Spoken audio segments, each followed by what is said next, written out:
Welcome to the Stellar Vault. Say hi in the comments to awaken the archive. Then like, subscribe, and let the tale begin. The Theru fleet descended in absolute silence. No transmission. No warning. Their obsidian warships absorbed the colony's sensor signals like they were never there at all. The defense turrets fired too late, horribly, laughably late. The Theru weren't here to destroy, they were here to take. The colony of New Avalon, one of humanity's last strongholds in the Proxima Centauri system, had been a beacon of survival. Beneath its reinforced domes, families thrived. Children played beneath artificial blue skies, and scientists worked tirelessly to secure the future of their people. And then, they came. They moved like shadows, their reptilian forms blending into the steel corridors of New Avalon's infrastructure. Silent, precise, surgical. Parents ripped from their children. Soldiers incapacitated before they could even fire. By the time the blackouts hit, it was over. The only ones taken were children, the ones with promise, the ones who would survive. No distress call was sent, no one knew. But the Theru made a mistake. They stole the wrong children. Far across the void, in a sector known as the Archeon Verge, where the stars burned colder and silence echoed deeper, the UED Galactic Command Station Vigilance floated like a steel sentinel against the night. Inside the command bridge, dim blue lights flickered across massive tactical displays. Holograms shifted and pulsed with incoming data streams, FTL route traffic, and system-wide colony reports. But one light, just one, had been blinking red for over 15 minutes. "Sir," an officer said, approaching with rigid posture and tension in every step. "We've yet to receive a status check-in from Outpost Sigma 5. The orbital station above New Avalon hasn't reported in."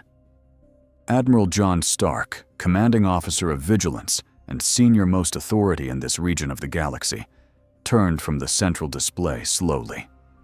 The man had seen war, real war, and his voice was low, calm, honed by experience.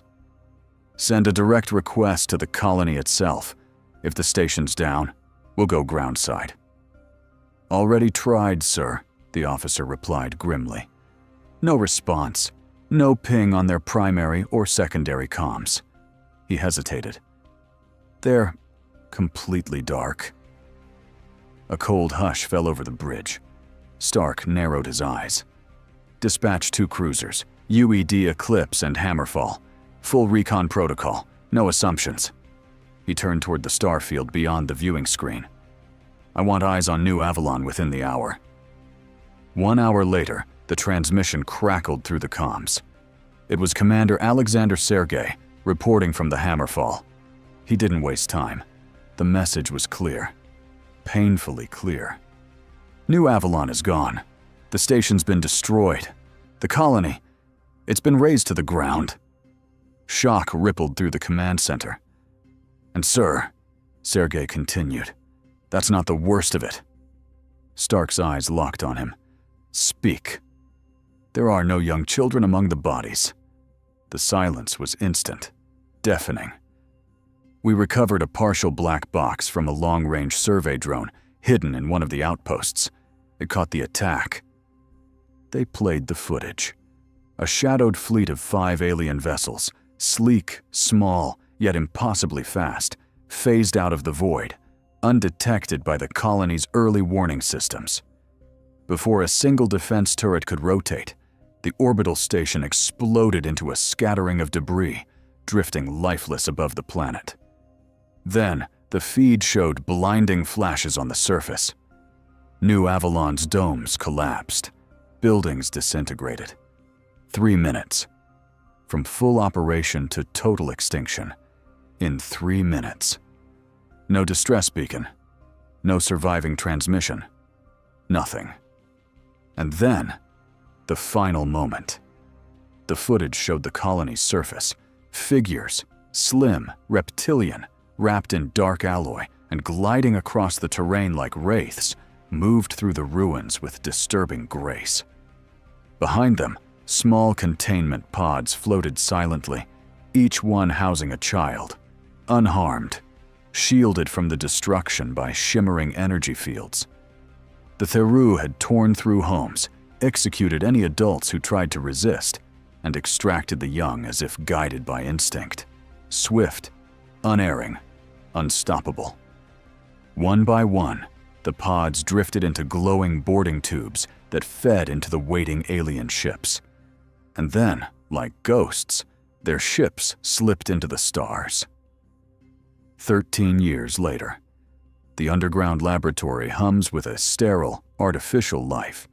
Dim blue light pulses from sleek consoles, casting elongated shadows along the smooth metallic walls.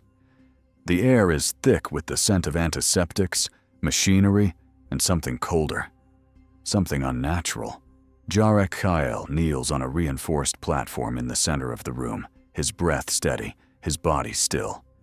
Electrodes are attached to his bare torso, running from his spine to the ceiling in thin, pulsating cables.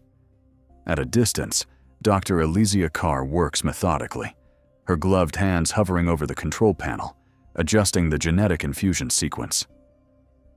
"Your neural pathways are stabilizing," she murmurs, her voice clinical but edged with something resembling concern. Jarek doesn't respond. He can feel it. His body, his cells, changing. The Theru are trying to perfect him. For 13 years, the Theru had roamed the void like shadows, striking without pattern, erasing colonies, abducting only the youngest. Every trace they left behind was confusion and silence. Humanity had never encountered them before New Avalon, and since that day, not once again. Only one truth had emerged from the ashes. The Theru weren't killing children. They were taking them. And not just human children, other species, other worlds. The Theru didn't want survivors. They wanted weapons. Jarek is one of their projects, an apex creation among countless others. An enhanced human, engineered not to protect his own kind, but to fight them. Elysia hesitates before inputting the final sequence. She wasn't supposed to care, but after years of working on Jarek, of seeing what her own people put him through, something inside her rebels. "Jarek," she says, her voice controlled. "The serum is designed to bond exclusively with human DNA. If it works, you might be able to heal others like you. If it doesn't, it will accelerate your aging process. You'll die in a few months." Jarek finally opens his eyes, the silver irises gleaming under the cold lights. "I know," he says. Elysia let out a low growl. "You're gambling with your soul." Before Jarek can answer, the alarms scream. A sharp, artificial voice crackles over the intercom. "Warning. Genetic instability detected in secondary test subjects. Containment breach imminent." Jarek's heart slams into his ribs. The others, the children who were taken with him, the ones who had endured the same agony, the same brutal experiments, were being tested again. And once more, it looked like human subjects weren't going to survive. He rips the electrodes from his body, ignoring the sharp sting as freshly healed wounds reopen. "I have to go," he growls, shoving past Elysia. The Theru had taken all the young, infants, toddlers, children no older than 6 or 7. The rest were slaughtered alongside the adults. They believed the youngest were easier to reshape, easier to mold into weapons. But Jarek remembered just enough to know this wasn't where they belonged. "Jarek, wait!" Elysia calls after him. He doesn't stop. He won't stop. Not when he might be able to save them. Jarek storms through the corridors, his enhanced muscles propelling him faster than any normal human should move. He barely registers the Theru guard stepping aside, watching him with calculating reptilian eyes. They let him pass, watching, silent. They wanted to see if he would succeed. The doors slide open. Inside, the containment chamber is chaos. Two figures writhe on cold metal slabs, their bodies arching, twisting in agony. Pulsing veins of bioluminescent blue crawl beneath their skin, evidence of the serum burning through their systems, rejecting them. Jarek recognizes them instantly. Caleb and Rena. His people, his friends. "Hold on," Jarek breathes, rushing to them. His enhanced mind processes every detail. The erratic heartbeat, the violent muscle spasms, the blood leaking from the boy's nose, the girl's gasping breaths. They're both failing. Jarek presses one hand against Caleb's chest and the other on Rena's head. If the enhancements worked, if the Theru were right, then he should be able to stabilize his friends. Heal them. But the moment he channels the energy, the moment he tries, Caleb's body seizes violently. His eyes go wide, and then a long, sharp beep fills the room. Flatline. Jarek feels Caleb's life slipping away. "No," he whispers, shaking him. "No, no, no!" Rena, on the other hand, lets out a choked gasp. Then, her breathing begins to stabilize. Jarek feels like a weapon without a purpose, a blade that couldn't cut, a failure. He was supposed to save them, but he couldn't save Caleb. Then a strong clapping echoes through the chamber. Jarek lifts his head, his silver eyes burning with grief and fury. Abhorror. The Theru commander steps forward, her emerald-scaled skin catching the cold light, her smirk radiating cruel amusement while still clapping. "You really thought you could save them?" she purrs. Jarek lunges, but stops short as the Theru guards level their weapons at him. Abhorror tilts her head, eyes flickering with amusement. "How very human of you. All that strength, all that power. And still, you fail. Well, half fail." Jarek's breath is ragged, his fists clenched so tightly his nails cut into his palms.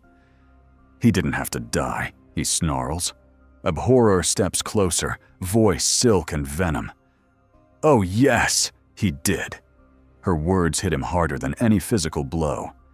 "You were always the only viable candidate, Jarek." Abhorror gestures lazily at the corpse. "They were defective. You, on the other hand, are perfect." Jarek shakes with rage. "You knew," his voice breaks. "You knew they wouldn't survive, and you put them at death's door just to test me?" Abhorror grins. "Of course, and you were able to save one of them. Isn't that wonderful? You should be proud." Something inside Jarek snaps. He lunges at her, ready to strike. But before he can land the blow, mid-motion, his body locks up. With a smirk, Abhorror steps in and seizes his jaw, her grip like iron. She lifts him off the ground with effortless strength, forcing him to look into her predatory eyes. "You still don't understand, do you?" she growls, her voice low, almost a murmur. "Every failure makes you stronger. Every loss shapes you." Her grip tightens, her nails pressing into his skin. "You are not here to save your people, Jarek." A thin trail of blood drips from where her claws dig into his chin. "You are here to destroy them." She releases him. Jarek's breath is ragged. Abhorror simply laughs. With a final mocking glance, she turned and strode toward the exit, unbothered, victorious.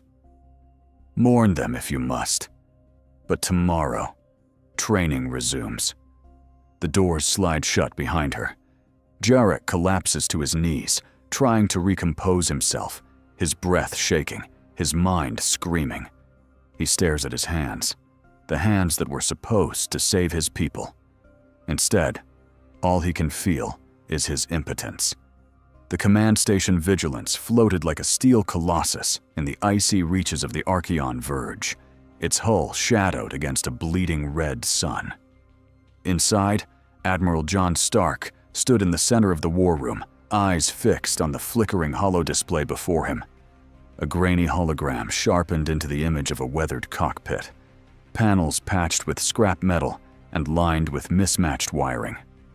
Audric Kavanoff leaned back in the pilot's chair, boots up, half lit by the blue hue of hyperspace trails outside his viewport.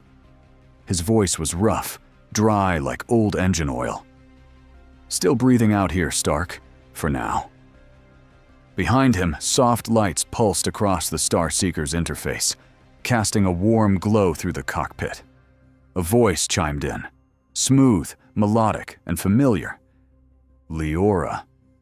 The ship's AI, more than a system.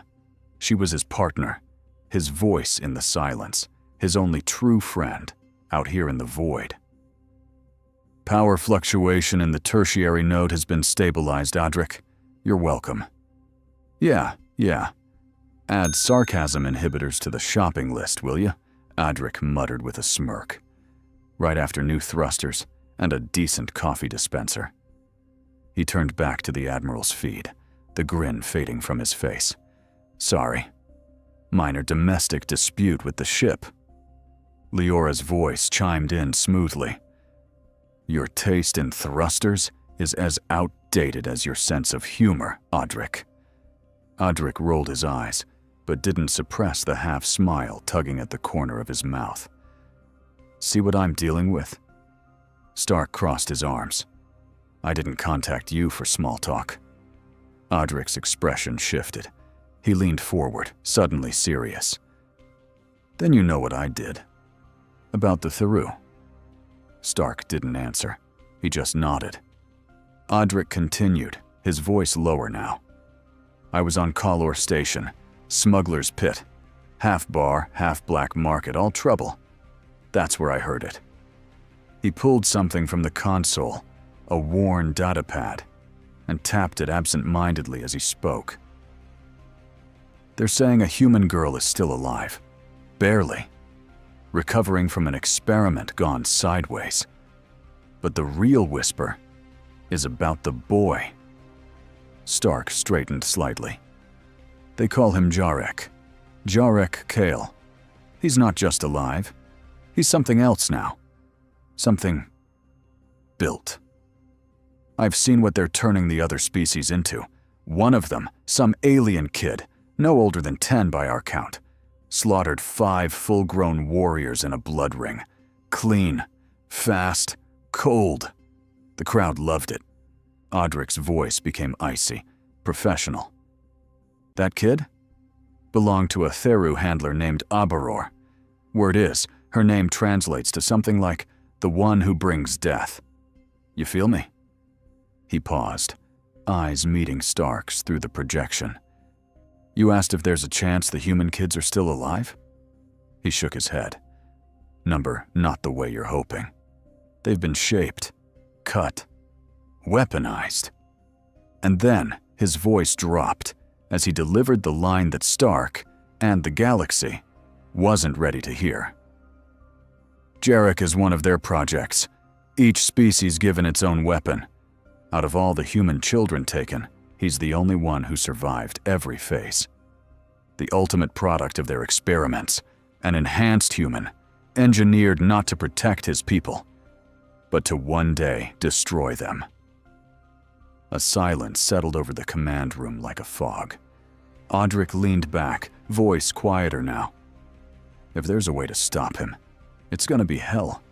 And if there's a way to save him," he gave a humorless laugh, "you'll have to find it fast, old man." The holofeed blinked out.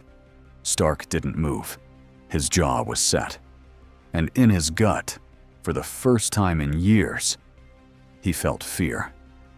The soft hum of data streams echoed through the chamber, accompanied by the occasional flicker of biomonitors embedded in the walls. Dr. Elysia Carr sat at her console, eyes scanning complex neural readouts on Rena's vitals. The girl's condition had stabilized, but the trauma lingered beneath the numbers. However, there were scars that didn't show up in scans. Elysia's fingers paused over the next simulation queue. She didn't want to run it. The door to her lab slid open without warning. Clap, clap, clap. Slow, mocking, Elysia stiffened. Abharor stepped into the room, each stride as fluid and deliberate as ever. Her emerald-scaled skin shimmered beneath the cool blue lab lights, and her lips curled into a predator's grin. Still clapping. "How is our little miracle child?" she purred, eyes sweeping toward the medical pod where Rena lay unconscious. "I trust she'll be returning to practice soon." Elysia rose to her feet, jaw tight. Her neural pathways are still recovering. Pushing her too fast could lead to permanent regression. Abharor waved her hand, dismissing the concern like it were dust on a sleeve. "I'll take that as soon enough." She strolled around the lab like a queen inspecting her lesser's court. "Ramidar is already back in the ring. Do you know what he did last week?" Elysia didn't respond. Abharor leaned closer, her voice low and thick with amusement. "He killed 5 full-grown Karothi gladiators in under 40 seconds. 10 years old. Barely came up to their waist." She sighed wistfully. "He paints with blood, that one." She turned, eyes gleaming. "And soon, I want to see how your Jarek fares against him." Elysia's breath caught. Jarek isn't ready for that. Abharor's smile vanished. She stepped in close, too close. "You're not here to protect them, Doctor." Her voice was steel under silk. "You're here to perfect them." Elysia swallowed. "I'm following protocol, that's all." A low growl rumbled in Abharor's throat. "Are you?" she whispered. "Because from where I stand, your objectivity is clouded. You've grown attached, haven't you?" She circled Elysia now, each step like a tightening noose. "Jarek trusts you. That's the only reason I allow this little bond to continue. I find it amusing, like a pet that learned a trick." She stopped behind Elysia, the heat of her breath brushing the ridges of Elysia's scaled skin. "But know this, if your feelings interfere with my timetable, I will have you stripped of your post and reassigned." She leaned in, her voice a venom-laced whisper. "That is, if any other commander would even take you. We both know what you are now, Elysia. One of us. Who sides with them?" A pause. Her eyes gleamed with quiet cruelty. "And if Jarek fails, he dies. And after that," she purred, straightening, "it will be time for a little walk through human territory. It's been so very long." The door slid shut behind her. Elysia stood frozen in the silence that followed, hands clenched at her sides. On the screen behind her, Rena's vitals pulsed faintly. Moments earlier, from the far side of the lab, a hidden access door had opened. Silent, seamless. Just wide enough for one figure to slip through. The sound was swallowed by the rhythmic beeping of monitors and the low hum of machinery surrounding Rena's pod. Abharor's voice, sharp and condescending, carried over the noise, too focused on her threats to notice anything else. Jarek had been there the whole time, unseen, listening. He saw Elysia standing stiffly beside her console, Abharor's imposing form practically looming over her. The words he caught made the chill under his skin sink deeper. The words echoed in pieces. "Stripped of your post. If any commander even wants you. If Jarek fails, time to visit the humans." Each fragment hit colder than the last. Not just threats, warnings. Yarek's shoulders tensed. Sweat still clung to his skin from the brutal physical training session. But now, the tension in the air wasn't from exertion. It was something colder. So it was true. Abharor knew. She suspected Elysia's growing attachment. She was watching her, testing her. And if he failed, it wouldn't just mean his death. It would be open season on whatever fragments of humanity were left. But more than that, he saw Alicia's face. The way she didn't speak, didn't challenge. The way she stood, quietly, between Aberror and the machines keeping Rena alive. She was risking everything. For them, he stepped back into the shadows just as Aberror turned to leave, the sound of her footsteps fading into the corridor. Only once she was gone did Alicia finally exhale, her hands shaking slightly as she leaned against the console. Jarek stayed hidden a moment longer, processing what he'd seen. He could trust her. But Rena, her condition was worse than she let on, and there was no guarantee she'd survive. And if she didn't, then it would be just him. Alone, a weapon. And somewhere out there, his people were waiting to die by his hands. The night in the Theru Dominion wasn't dark, it pulsed. Outside the towering spires of Aberror's fortress, the alien skyline shimmered with bioluminescent clouds and solar flares crackling across a lavender sky. But inside the fortress walls, it was always the same: steel, shadows, and surveillance. In his private training chamber, Jarek Hale stood alone, sweat glistening on his skin after hours of simulated combat.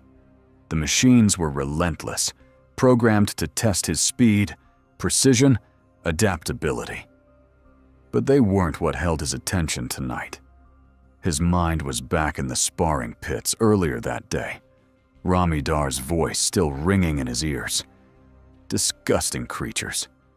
I saw one once, a full-grown human, weak, squat, barely reaching my shoulder, like a dwarf waddling around in armor. If I were born one of them, I'd rather die young. Jarek had clenched his fists until his knuckles went white, but he said nothing. Not then, because he had a plan, and now it was time to act. He moved through the fortress halls with controlled urgency, ducking around known patrols and sensory beams. He didn't need more training hours logged, he needed answers. And he knew the only one who might give them to him was Alicia.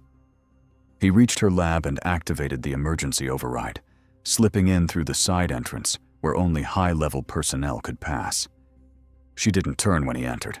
She was mid-scan, checking Rena's vitals, but she spoke first. "You should be in recovery." "I've recovered," Jarek replied. His voice was low, firm, but it carried a note of restraint, respect. Alicia finally looked at him. Her expression softened slightly. "What is it?" He paused. "I want you to enhance me." Her scaled brow lifted. "You've already survived every phase. Your augmentations are..." "Not enough." His voice cut through the air like a blade. "Not for what I need to do." Alicia studied him. "What are you planning, Jarek?" "I want into the arena," he said. "The one where Ramidar won." That made her pause. Hard. "That's not a test chamber," she said quietly. "That's for show. Blood sport. Once you're in, there's no stopping the fight. There's no exit unless someone yields or dies." "I know." Alicia turned fully now. "Why?" He didn't answer immediately. Instead, he stepped closer, dropping his voice. "There was a human there?" Alicia blinked. "A man," Jarek continued. "Ram saw him. Said he looked pathetic. Weak. Small." His jaw clenched. "That means there's a chance. Someone from Earth made it this far. Maybe taken like me. Maybe a traitor. A prisoner. I don't know." "But," she tried to interrupt. "If I fight in the ring, they'll be watching," Jarek cut in. "Whoever brought the man, they'll be there. Maybe even him. It's my only shot at contact." Alicia was silent. "I need enhancements," he pressed. "Something that'll push me further. Not just survive Ramidar. Beat him. Impress Aberror." Make her proud enough to send me to the blood arena. Elysia turned back to the console, her hands trembling slightly as she activated the gene sequencing overlay. "You'll need bioadaptives," she said. "The kind that haven't been tested on humans." He didn't flinch. "Then test them on me." "You don't know what you're asking for. Ramidar species are natural killer born. And with what he got in his body, I don't think you would stand a chance." "I do know," he said. "This is the first real choice I've made since I was taken. Let me make it count. Help me to at least to get a chance to prove myself to Aberor." She stared at him for a long moment, then left out a low growl and nodded slowly. "I'll do it," she said. "But we need a way to sell it to Aberor." Jarek's eyes lit with understanding. "You plant the seed," he said. "Make it seem like it was her idea. Tell her I'm ready. Tell her I need a real challenge before I stagnate. Say it'll entertain the elite. You know how she loves her reputation." A small, bitter smile tugged at Elysia's mouth. "Yes," she murmured. "She does." The next day, Elysia approached Aberor in the command hall, her voice even and measured. "These are the latest neural reports on Jarek. He's plateauing, physically, cognitively. His mind needs new stimulation. A true challenge." Aberor's eyes glinted with amusement. "Is he becoming useless?" she asked, nostrils flaring. Elysia kept her tone neutral. "He's on the edge of stagnation. I recommend introducing a real opponent. Controlled combat. Perhaps with one of our guard units." Aberor's smirk deepened. "A real opponent?" she echoed, tilting her head. "Ramidar. Perhaps." She turned slightly, her claws tapping against the cold floor. "The council will be arriving by week's end," she mused aloud. "A perfect opportunity to showcase what we've built. You'll have just a few days to prepare him. If the council sees him win, they'll demand more, which means I'll have leverage, and your little pet will become my favorite blade." Elysia's composure cracked. "Jarek isn't ready for Ramidar," she objected, a little too quickly. "Even with the enhancements, That," Aberor cut in, raising a clawed hand, "is the least of my concerns." She stepped closer, her tone like ice. "Schedule the training. Begin the upgrades. He will fight. Publicly, before the council. After he defeats Ramidar." Elysia opened her mouth, trying to speak. "Whoever survives will make quite the impression." Her voice dripped with poisonous sweetness. "And if Jarek dies, the council adores blood, and I'll have every excuse I need to take a very intimate stroll through human territory. I've been craving it." Elysia watched Aberor leave, her emotions tangled. Relief that she'd secured what Jarek wanted, and dread for what would come next.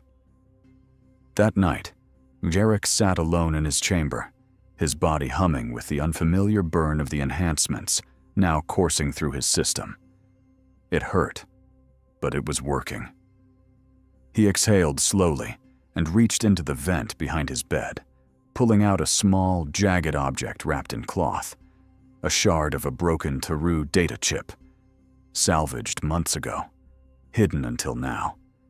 If he could win the fight, if he could impress the crowd, if the human Ram had seen was real, he would use the arena to stage more than a victory.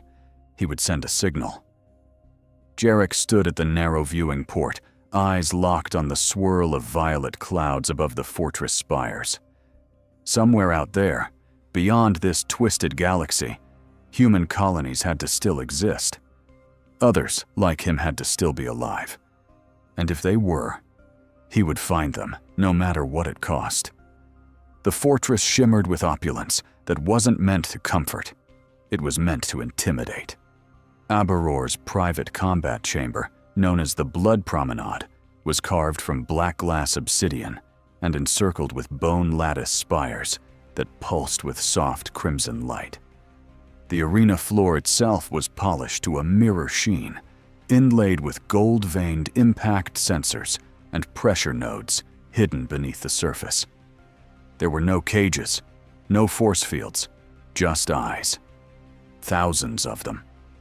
The Council's lesser delegates and their entourages, advisors, power brokers, rival commanders, lined the elevated balconies in clusters of shimmering robes, scale-plated armor, and neural feed visors. They came to witness, but more than that, they came to weigh. Aberor wasn't just showing off her creations, she was lobbying for ascension. This was her pitch, and Jarek was the spectacle. In the lower labs, Alicia stood before him, holding a sterile injector in one trembling hand.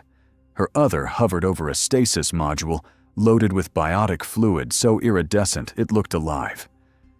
"You'll feel everything," she warned softly. "This isn't a booster.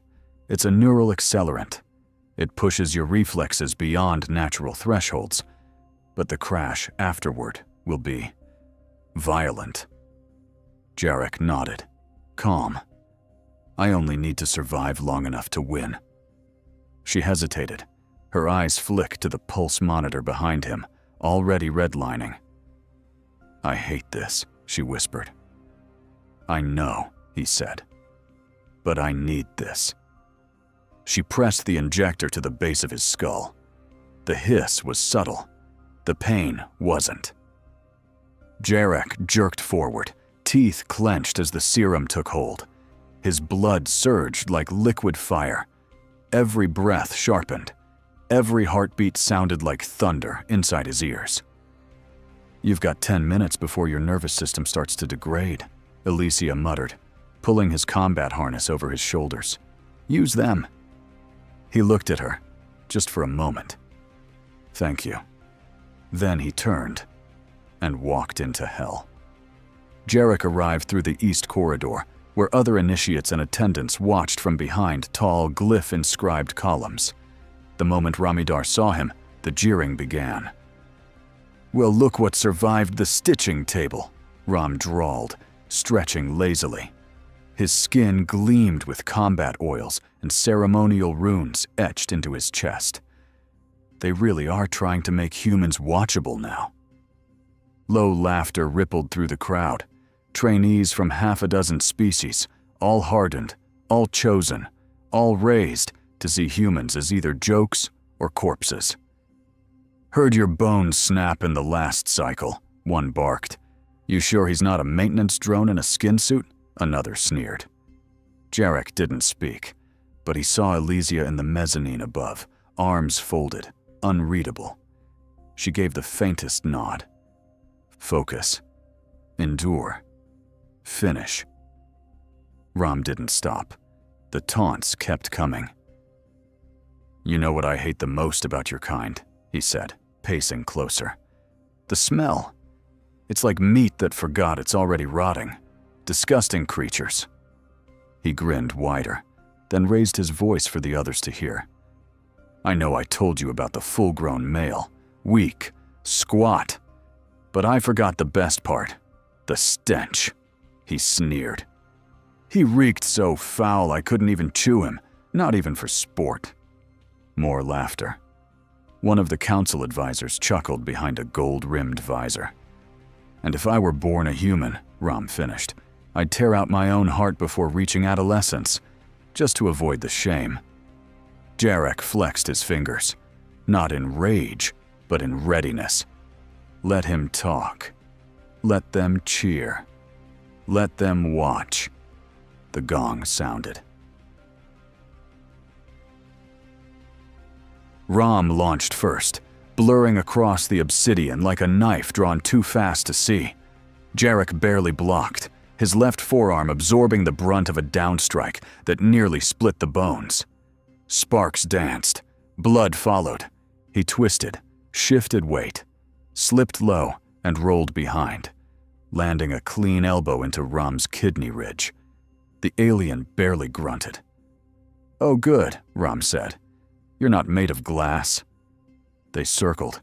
Jarek was breathing hard already, the serum surging through him, fraying his nerves. His ribs screamed with every twist, but he forced himself to read the terrain. There. A seam in the floor. He remembered from schematics, localized grav pulse emitters. He pivoted mid-dodge, baited Rum into lunging, then kicked the panel just as Ram's feet struck down. The floor snapped upward in a geyser of kinetic backlash. Ram flew, slammed into the far wall, left a dent. The crowd gasped. Even some of the other trainees fell silent. Jarek's hands shook. His thigh was sliced, his side was bleeding, and his hearing had started to fade from the stress overload. But he didn't stop moving. Ram stood. Slower this time. A streak of blood ran from the corner of his mouth. His grin was gone. And now, he looked at Jarek with something close to fear. Ram wiped blood from his mouth, rolling his jaw with a quiet pop. His stance shifted. No more smirks, no more play. But from above, the crowd hadn't lost its bite. "Come on, Rum," a six-eyed Thraj trainee howled. "Rip the smell out of that meat sack." "Break his ribs and wear them as a crown," someone else shrieked, voice high with bloodlust. "Show him what a real species fight's like." The laughter turned cruel again, sharper than blades. Dozens of hybrid eyes locked on Jarek with disgust, disbelief, and something darker. Outrage that he hadn't died already. He wasn't supposed to last this long.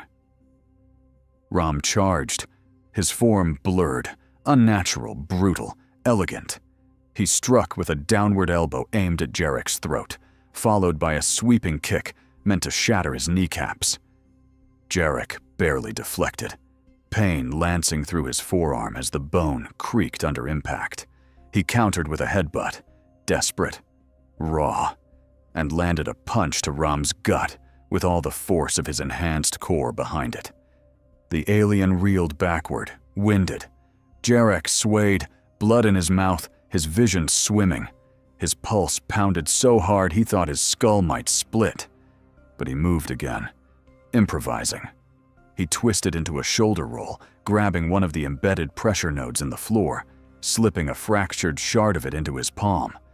It wasn't a weapon, but it would be. As Ram lunged again, claws wide, Jarek dropped low and slammed the shard into the charging alien's ankle joint. Ram shrieked as his balance gave way, crashing hard to the obsidian floor. And Jarek was on him, one knee to his chest, one hand at his throat. The shard poised just beneath Ram's eye, the one place his species couldn't survive a strike. The crowd fell silent. The lights dimmed. Even the air seemed to pause. Ram didn't beg. His breath came hard, angry. He glared up, eyes glowing with hate. But behind it, fear bloomed. He growled between clenched teeth. "Do it, human. They'll love you for it." From the balconies above, the chant began. "Kill him.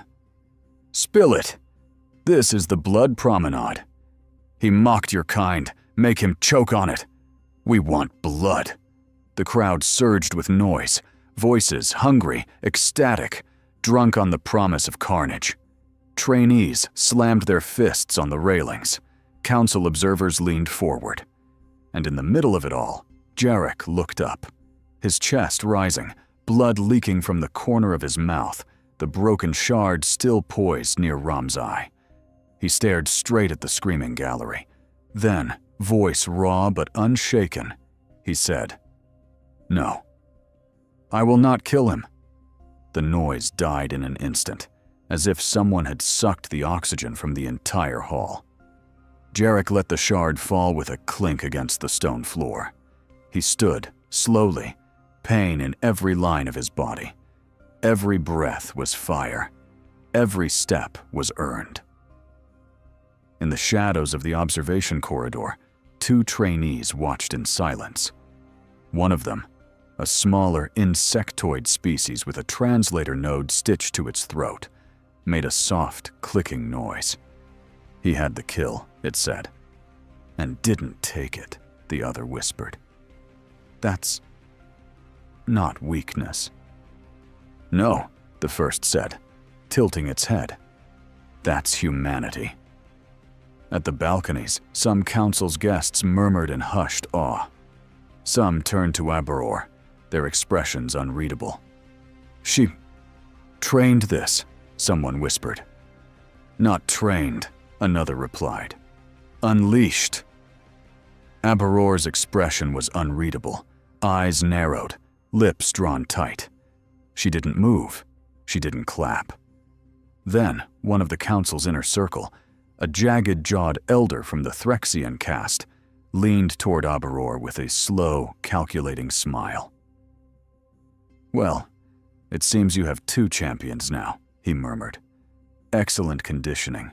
Your facility delivers surprises. Perhaps even potential, another chuckled. Aberor said nothing at first. Her claws tapped once, twice, then stilled. Inside she raged, but outwardly she wore a diplomat's smirk.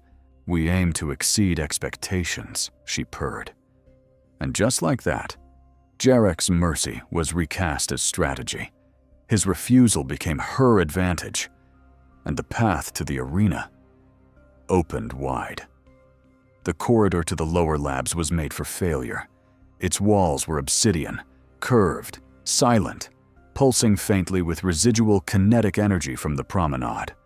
No honor banners, no observation decks, just darkness and the occasional glint of security lenses embedded overhead, blinking red like distant patient eyes. Jarek walked it like a soldier condemned, his back straight, his breathing measured, every step deliberate. But inside, he was fracturing. The serum had done its work, pushed him past natural limits, made him faster, stronger. And now, it was consuming him. Each heartbeat felt like fire beneath his ribs. Muscles spasmed, his vision blurred. Every breath scraped like it had to claw its way out. Still, he didn't let it show. Not in front of the guards stationed near the lift. Not in front of Elysia, who paced beside him, hands trembling but face calm, stoic. Not in front of the watchers.